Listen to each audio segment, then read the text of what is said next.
মাতৃ যেনেধৰণে বৈকুণ্ঠগামী হ'ল, জীৱ পৃথিৱীলৈ আহিছে, পৃথিৱীৰ পৰা গৈছে, ঠিক তেনেকৈ মহাপ্ৰভু বৈকুণ্ঠলৈ যাব। উদ্ধৱে বাৰে বাৰে প্ৰভুক কৈছে যে প্ৰভু তুমি নাযাবা, উদ্ধৱ তুমি যদি গুচি যোৱা ভকতৰ কি কথা। আপোনালোকে জানে শ্ৰীকৃষ্ণৰ চৰণত হৈ উদ্ধৱে হুহুকাই কান্দিছে আৰু শ্ৰীকৃষ্ণৰ দুয়োখন চৰণ দুয়োখন ভৰি উদ্ধৱৰ চকুৰ পানীয়ে ফেকি গৈছে। তেতিয়া ভগৱানে উদ্ধৱক কৈছে যে উদ্ধৱ তুমি নাকান্দিবা, মই গুচি গ'লে কি হ'ব জানানে? পীতবস্ত্ৰে মুখমচি প্ৰভু নাৰায়ণ, প্ৰভুৱে লৈ থকা পীতবস্ত্ৰ অৰ্থাৎ হালধীয়া বস্ত্ৰখনে প্ৰভুৱে নিজৰ মুখখন মচিছে। শ্ৰীমদ ভাগৱতৰ একাদশ স্কন্ধত খুব সুন্দৰভাৱে কৈছে শ্ৰীকৃষ্ণ বৈকুণ্ঠ প্ৰয়াণ কৃষ্ণ উদ্ধৱ সম্ৰাট। পীতবস্ত্ৰে মুখমচি প্ৰভু নাৰায়ণ, স্নেহে ধৰি উদ্ধৱক বুলিলা বচন, হয় নাকান্দিবা উদ্ধৱ, মই গ'লে লোকত মিলিবে বিমংগ। যিদিনা মই বৈকুণ্ঠলৈ গুচি যাম, এই যে নৰমণ্ডলী দেখিছা, মোৰ সন্মুখত থকা মানুহবিলাক যে দেখিছা, মানুহৰ অৱস্থা কি হ'ব জানানে? বোলে মই নাজানো প্ৰভু, মই গ'লে লোকতৰ মিলিব বিমংগল, তেতিয়াৰ পৰা মানুহৰ মাজত অমংগল হ'ব। আৰু মই ক'ত থাকোঁ প্ৰভু? আপুনি দ্বাৰকাত থাকে, দ্বাৰকাৰ বিষয়ে কিবা শুনিছানে? বোলে মই একো শুনা নাই। তেন্তে শুনা, দ্বাৰকা নগৰ সাগৰত যাই ভূত, মানুহৰ মাজত অমংগল হ'ব যেতিয়া মই বৈকুণ্ঠলৈ গুচি যাম আৰু দ্বাৰকা নগৰখন সাগৰত ডুব যাব। হয়, কৃষ্ণ বৈকুণ্ঠলৈ যোৱাৰ লগে লগে পৃথিৱীত অপায় অমংগল বৃদ্ধি হ'ল, দ্বাৰকা নগৰত বানপানী হ'ল, দ্বাৰকা আজিও উদ্ধাৰ নহয়। আৰু প্ৰভুৱে ভয়ংকৰ তথ্য দিছে, পৃথিৱীত দুৰ্যোগ কলি কুচিবে আছা,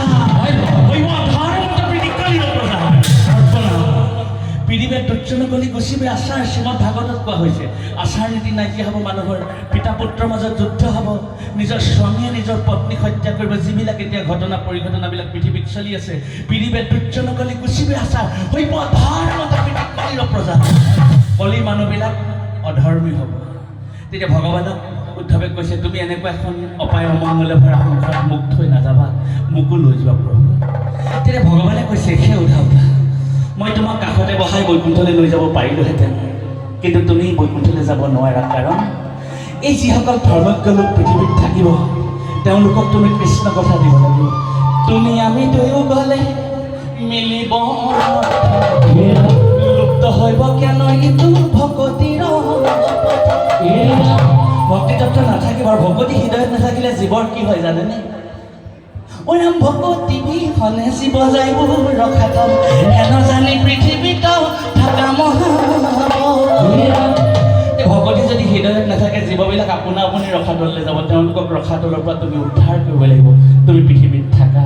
উদ্ধৱে খুব কান্দিছে। কিয় কান্দিছে? কাৰণ আপোনাসকল কাৰ লগত থাকিব যদি প্ৰভু গুচি যায়? নাযাবা আমাক এৰি মোক প্ৰভু দে, নাযাবা আমাক এৰি, নাযাবা আমাক এৰি মোৰ প্ৰভু দে, নাযাবা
কৈছে তুমি নাকান্দিবা, কিন্তু উদ্ধৱ অকণমানি ল'ৰাৰ নিচিনাকৈ ভেকুৰি ভেকুৰি কান্দিছে, বৈকুণ্ঠকে দিকে কান্দিছে।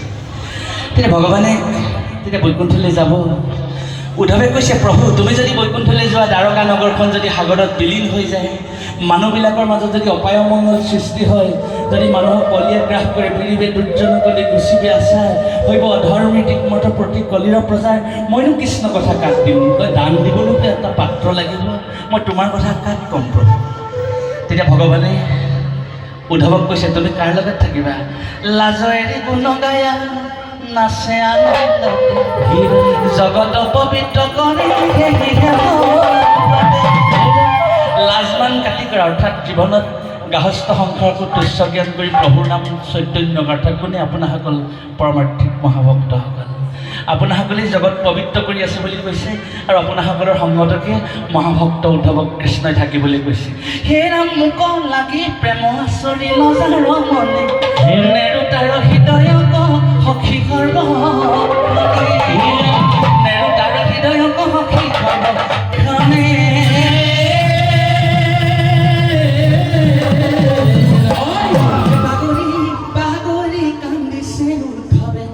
অনাথ নকৰা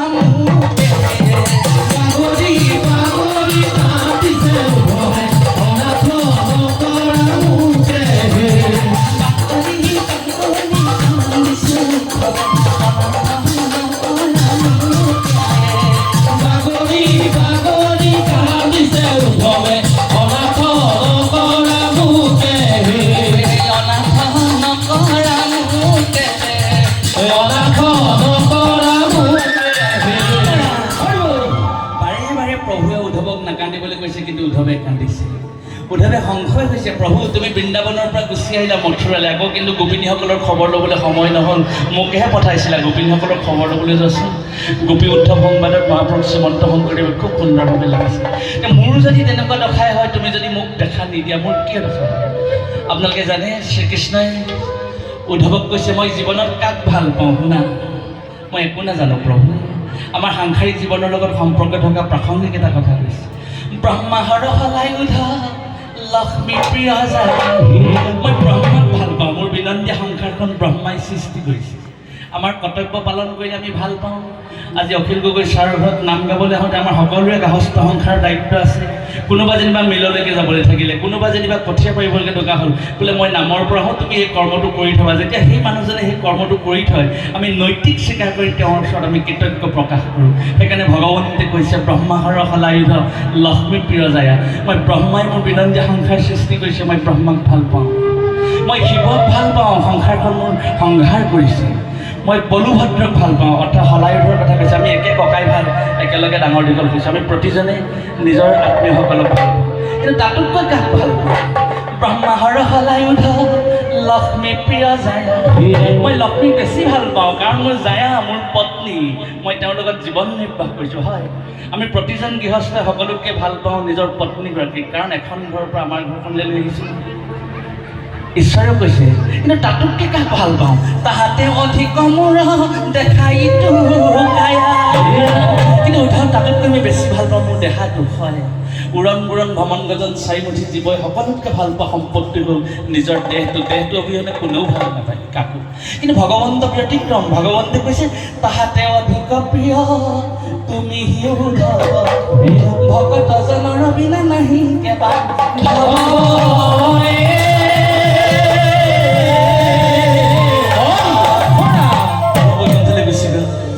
ইমান তত্ত্ব কথা কৈ প্ৰভু বৈকুণ্ঠলৈ গৈছিল। উদ্ধৱে চাৰিওফালে অন্ধকাৰ দিব, কৃষ্ণ কলৈনো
গতি আমি মাথে লইলাম বান্ধি ৰাম ৰাম কৃষ্ণই মোক এৰি থৈ গ'ল কৃষ্ণ কলৈ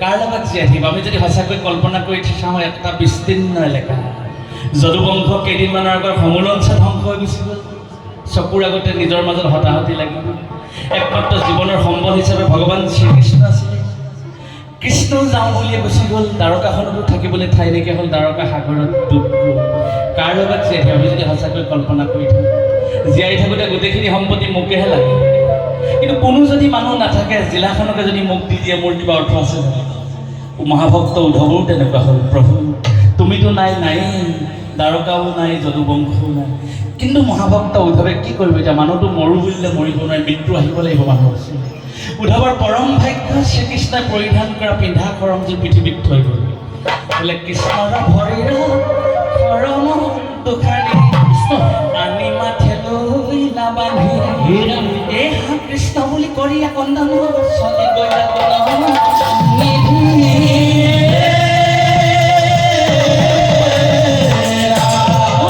শ্ৰীকৃষ্ণই পিন্ধা খৰমযোৰ পৃথিৱীত থৈ গ'ল সেই খৰমযোৰকে উদ্ধৱে লাভ কৰিলে ৰামচন্দ্ৰ বনলৈ যোৱাৰ পাছত ৰামৰ খৰমযোৰকে ভৰতে সিংহাসনত প্ৰতিষ্ঠা কৰি ৰাজ্য শাসন কৰিলে এতিয়া কৃষ্ণ খৰমযোৰকে বুকুত বান্ধি মহাভক্ত উদ্ধৱ যমুনাৰ পাৰে পাৰে অনাই বনাই ঘূৰি ফুৰিলে শ্ৰীমদ ভাগৱতত কৈছে দুলৰী চন্দত বোলে নাই অন্নপান ভোকে জাৰি দিন সন্তাপে মুখ মৰি হয় ভাৱতি আহিলে নিত্যনৈমিত্তিক কৰ্মইলে অস্বাভাৱিক আচৰণ কৰিবলৈ ধৰিলে কৃষ্ণৰ চৰণ চিন্তিয়া উদ্ধৱত দহিতে কৰে কন্দন অস্বাভাৱিক আচৰণ মানুহ মাত্ৰ এজনহে কিন্তু আৰু এজন মানুহ তাত আহি যোগ হৈছে সেই মানুহজন কোন সেইজন হৈছে বিদুৰ তীৰ্থ ভ্ৰমণ কৰি আহিছে বহুদিনৰ মূৰত আনন্দ কৰি আহিছে দ্বাৰকা নগৰত থাকিব বোলে সেই সময়তে তীৰ্থতা ভ্ৰমণতে বিদুৰ ৰক পাইলা লাগে হে উদ্ধৱ ভক পাই পৰম বান্ধৱ পুচিলা কৃষ্ণ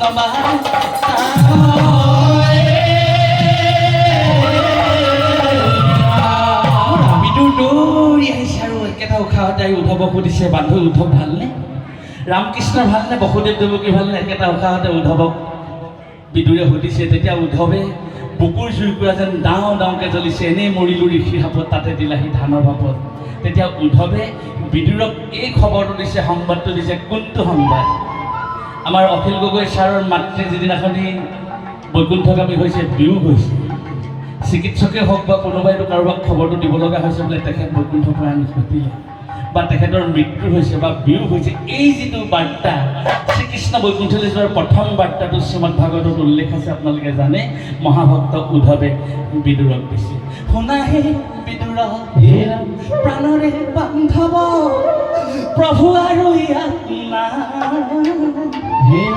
এৰি নৰলীলা বৈকুণ্ঠে চলিলা এৰি নৰলীলা বৈকুণ্ঠে চলিলা এৰি নৰলীলা বৈকুণ্ঠে চলিলা এৰি নৰলীলা বৈকুণ্ঠে চলিলা তোকে প্ৰাণ ফুটিলা তোকে প্ৰাণ ফুটিলা শুনাহে বিদুৰ প্ৰাণৰে বান্ধৱ প্ৰভু আৰু এৰি নৰলীলা বৈকুণ্ঠে চলিলা এৰি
ডিয়াৰ